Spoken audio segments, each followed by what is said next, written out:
obviously a tremendous Big Ten battle.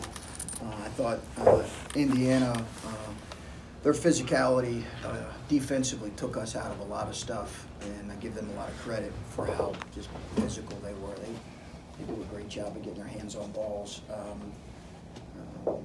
You know, it was a fight to the finish, and I think in some ways we were fortunate that, you know, I give our kids a lot of credit, but obviously you feel a lot different if Romeo's ball that goes in and out goes in. Your feeling's different, but I think I still would have been proud of our team in a lot of ways, even if that three did go in.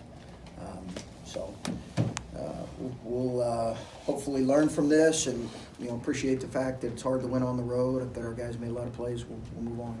The dunk from Andre looked like you were trying to set it up. It looked like you were going to go for Caleb, but the guy said you were looking for Andre. No, it was for Andre. Yeah, so maybe I said that wrong. What did you see on that play, and how well did you guys execute what you were looking for there? Because a lot of people probably thought you might go to Caleb.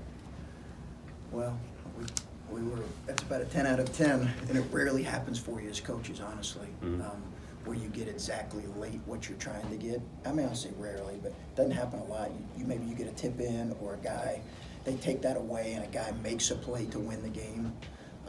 Been very few of my coach. I mean, a few times where you get exactly what you're looking for. We just knew they were going to be heavy on the ball screen, so we tried to slip them out and pull Caleb high. And I thought Andre did a great job finishing, and the pass was perfect. When you run Does that answer your question? Yeah. When you run that, and I mean, you're talking about it, you hope it works out the way it did. Are you telling Andre, like, finish this with a dunk? Make sure you finish the We thought the corner guy, the fit defender, the guy guarding the corner shooter, would pull, and I think that was Romeo who tried to make a play on the ball and almost did. Yeah. He really saw it well. We haven't run that play all year. Yeah. We've never run it. We just have had it ready in case teams play a certain way. And you guys it seemed like you were posting Andre a fair amount. I think you have 3 or 4 buckets down there. Just, was that a matchup thing, or is that something you're hoping to see more from him overall? A little bit. It was more what we're trying to see from him. Yeah, it was a little bit more of that.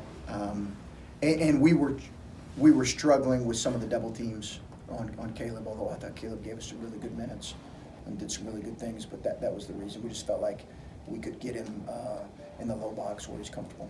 What was the key to keeping things positive and keeping the guys dialed in? When you had some significant offensive droughts and multiple times, but you never gave up the lead except at the very end. What was the key to keeping guys focused on sort of the right thing and not letting that spiral? Because I felt like it could have gone the other way a number of times. Yeah. Well, I think it's a good question. I think you're trying to work on that from day one, really, with your group. Because I don't know if that's something you can just turn on in the middle of February.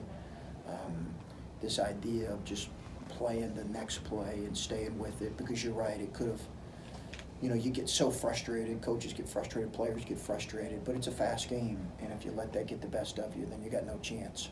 So I thought we played smarter than what we have at times, but that's really some approach we try to work on from day one, talking to our guys about that. And you need guys that have been through it a little bit to, I think, to have an understanding of that. Kept Juwan Morgan pretty quiet tonight. What were your big guys doing kind of at the point of attack there, and then on the help side, what made those help defenders effective in taking away his passing lanes? Well, I think he probably missed some shots he normally makes, to be honest with you.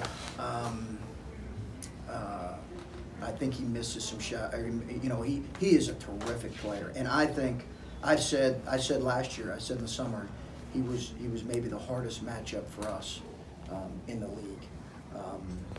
And Archie does a great job putting him in different spots, posting him, playing him high, rolling him. So we just had to send bodies to him, and I thought our guys did a good job of sending some multiple bodies at him. With the home court advantage that Indiana has and coming out with the close victory, where do you feel like this puts your team in terms of the overall Big Ten spectrum? What does a win like this do for kind of the future? I don't know. You know, I don't. It's a great win against a really quality ball club, but who I think is going to finish really well. I really believe Indiana's going to finish well. But at the same time, you know, I tried to not make too much of the losses, and you know, we're just trying to figure out a way to play against a home team that has really bothered us. That's our focus.